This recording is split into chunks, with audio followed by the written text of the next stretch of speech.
Memory transcription subject, Captain Sovlin, United Nations Fleet Command. Date, standardized human time, November 28th, 2136. An observer that only witnessed the clash between the Federation coalition and the humans wouldn't notice the Kolshian strength. But watching Commonwealth heavyweights scrap with the Maix, it was clear that they knew more about martial policy than they let on. Their fleet stayed on the move, with tactics that bordered on predatory. One ship would distract a defending vessel, while others flanked it and cut it off from its allies. The Maix had several disadvantages to make matters worse. They were tied to the defense of Koa, similar to humanity's pitfall while protecting Earth. Their ships were also large and slow-moving, as they had to be spacious enough to accommodate the bulky mammals. Speedy cruisers like Slanek and Marcel's patrol boat didn't exist in their arsenal. Tyler straightened his jacket. Gajid, what's the situation? Friendly casualties? The Kolshians managed some lucky hits with the ambush fleet. Our tally's down about 100, give or take. I should have clarified. I was asking about the Maix. Optically, it looks like they're getting overrun on the viewport. Good news. The enemy were holding back until we got here. Needed to drag this on long enough to lure us in. But the Maix are getting their teeth kicked in, sir. Point defenses are inoperable on both lunar satellites, and their ship count is bleeding. Onzo maneuvered the viewport while his reddish ears pricked up. Our warship was blazing towards Koa's orbit with the rest of the UN fleet. The lush vegetation across the planet was mixed with city lights, without any ashen patches. Sensors confirmed what my eyes told me, with no signs of residue from a bomb.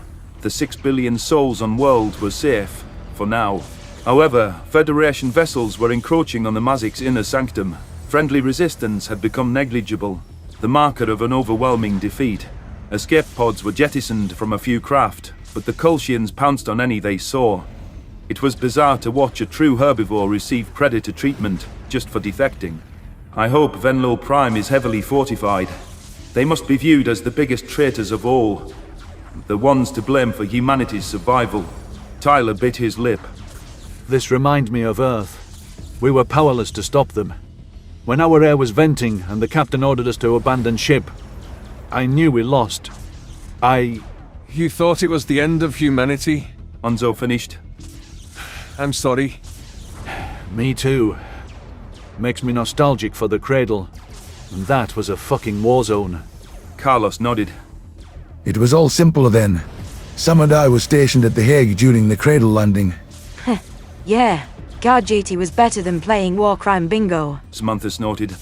Wonder if we're ever going to try those bird bastards. Freudian slip. Something flashed in the sandy-haired officer's eyes. Tyler's gaze darted over to me and lingered for a long moment. The tall guy swallowed hard, looking rather distracted. The Yotul seemed clueless to his friend's deliberation, but I wondered if Marcel's packmate had stumbled upon my identity. My guard's previous post implied they would have at least cited Gajid criminals. Carlos pinched his nose. Where are you going to find an impartial jury or a legal defender? Do the dumplings even deserve a trial at all? The female guard bared her teeth, darkness swirling in her green eyes. I think they should commit suicide. You know, by bullet to the back of the head. We don't execute POWs. Sam, sometimes I really hope you're being facetious. Yeah, my bad. I guess the rights of murderers are a priority. 1 billion civvies dead is just a statistic, right? As the UN guards bickered, Captain Monaghan did a sweep of the bridge. Every station was in smooth order, ready for another bout of battle.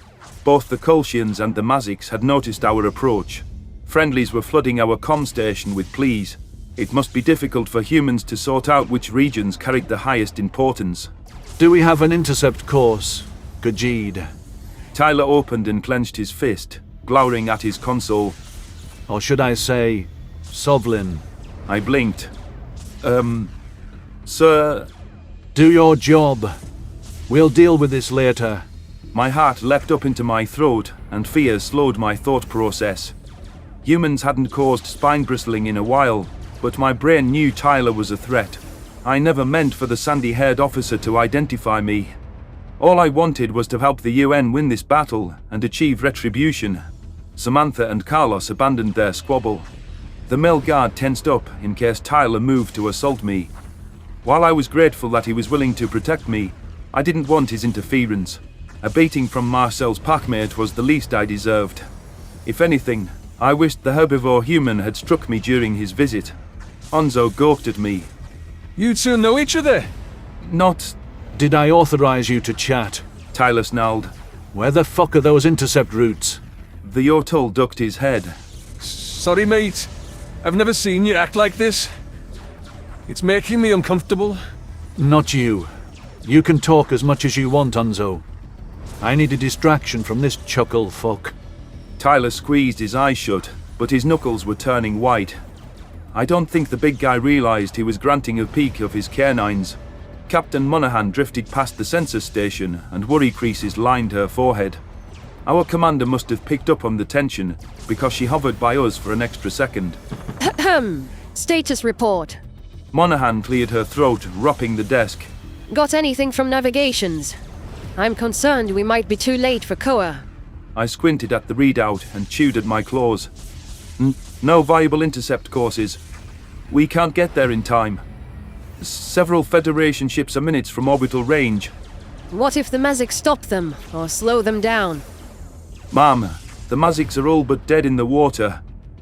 I used to believe the Federation would never bomb their own. I fear that's wishful thinking these days. The Terran captain meandered back to her chair with a thoughtful expression. My gaze focused on the viewport, trying to block out Tyler's sideways looks. If nobody was removing me from my duties, I wasn't going to broach the topic. A predator like myself could be helpful to Koa's defense. This was the only way I could justify my existence. Our warship cruised ahead, well above the recommended acceleration. The engines were going to be burnt out when all was said and done. The humans accepted serious risks to save innocent lives. I don't know how I didn't see their compassion from the start. The predators intended to stand up for the Mazics, even if on paper it was too late. Farsul armor-heavy ships hung back, determining where to insert their presence. The vessels nipped at the heels of any Mazic stragglers and executed flanking maneuvers with ease. I wondered if these would become the standard Federation model, given the new variables. Humanity's shield breakers wouldn't be as powerful against armored craft. Those kinetic railguns better have a lot left in the tank. It'll be like biting on granite, if not. Mazic assistance calls continued to register on Terran bandwidths. The amount had dipped, which correlated with rapid casualties on sensors. The Federation was on a bombing trajectory unimpeded. Only a few hundred defenders were left. Concern was visible on the faces of many human crew members. Onzo yipped with indignation. 5 vessels of Farsul make forming a barricade in our path. Should we slow down? No, we should speed up. Tyler growled. I guarantee our nerves are a hell of a lot stronger than theirs. Samantha grinned.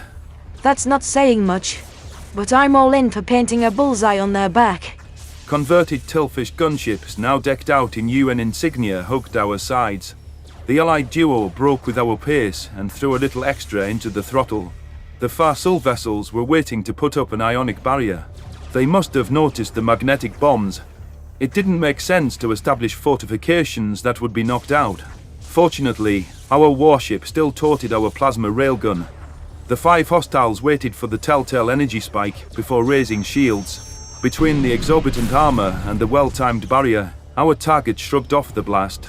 I could see a gash in the hull plating, but the enemy could seal off the compartment. Terran gunships went after the damaged foe, but the other Farsul condensed around their weakest link.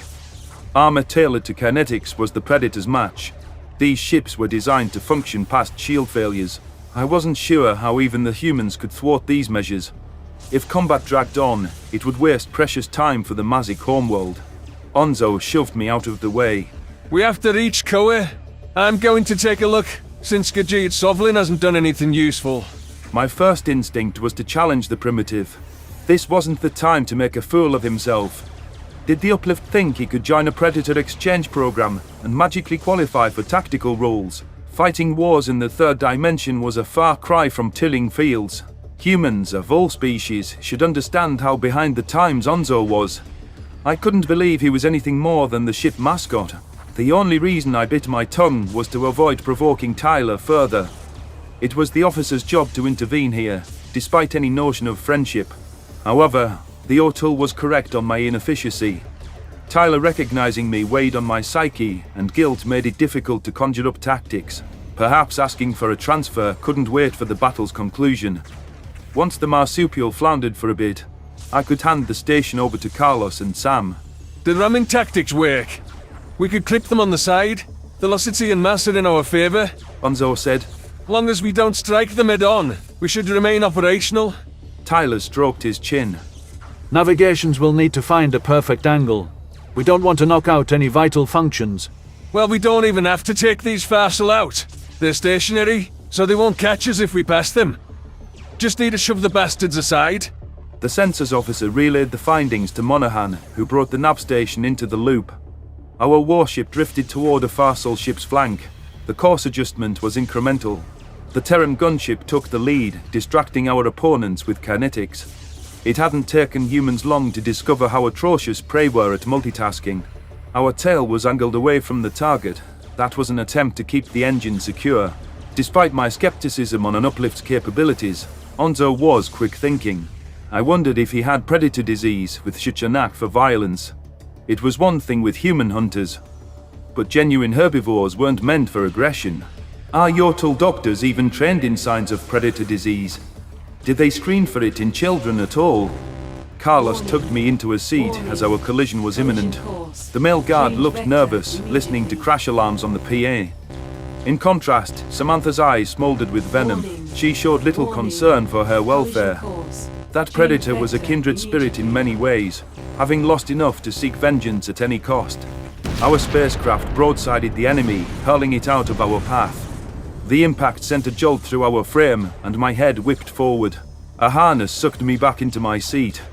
I hadn't even noticed Carlos fasten it. Several predators seemed disoriented by the crash, but navigations managed to retain control. Onzo howled with delight. You guys are insane! I can't believe that worked! If you can't believe it worked, then why the fuck did you suggest it? I groaned. Tyler glared at me, eyes stony. You did great, Onzo. If I didn't need you on the viewport, I'd stick you in that spiky bastard's place now. Not wishing to respond, my gaze shifted out of the viewport. The Farsal craft was torn asunder, with its armor caved in from the wreck. The engine had given out as well, leaving it immobile. Momentum flung the enemy well out of position and likely incapacitated the occupants. I couldn't imagine inertial dampeners kept up with that drastic shift. The humans didn't stop to admire their handiwork, with Koa within reach. There were no conflicts in the nearby vicinity.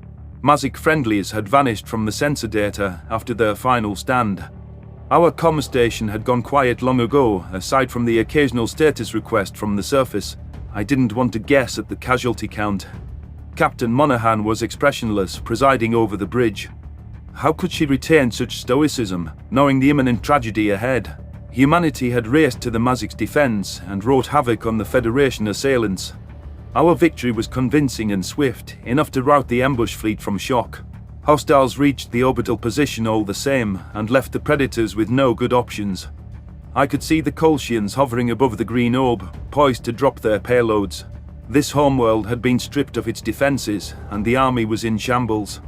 We could kill every last enemy, but I didn't see a way to stop bombs from striking the planet. Predator fleet, come in. The voice crackling over the radio was unmistakably Kolshian.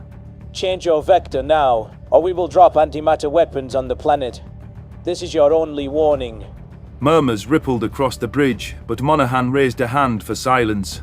UN Command's orders to take up a holding pattern were immediate. Human empathy wouldn't permit them to sacrifice civilians. Was allowing the Federation to subdue the Maix a good alternative, though? It would turn a valuable ally into a puppet state.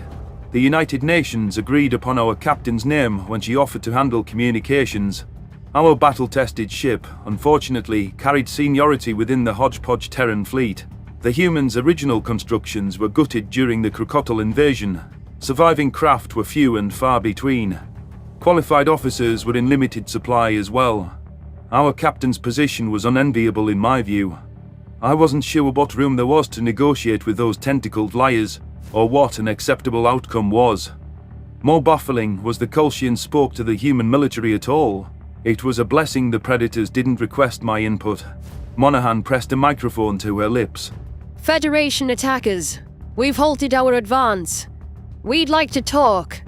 Let's find a resolution that doesn't involve innocent bloodshed, all right? The captain signaled to the comm station and the technicians extended a hail. All we could do was wait for the Kolshians' response. Predatory might wouldn't save the day here. A single bomb hitting a Mazik metropolis would kill millions, which forced us to the bargaining table. It was time to see how crafty humans were in endeavors beyond fighting.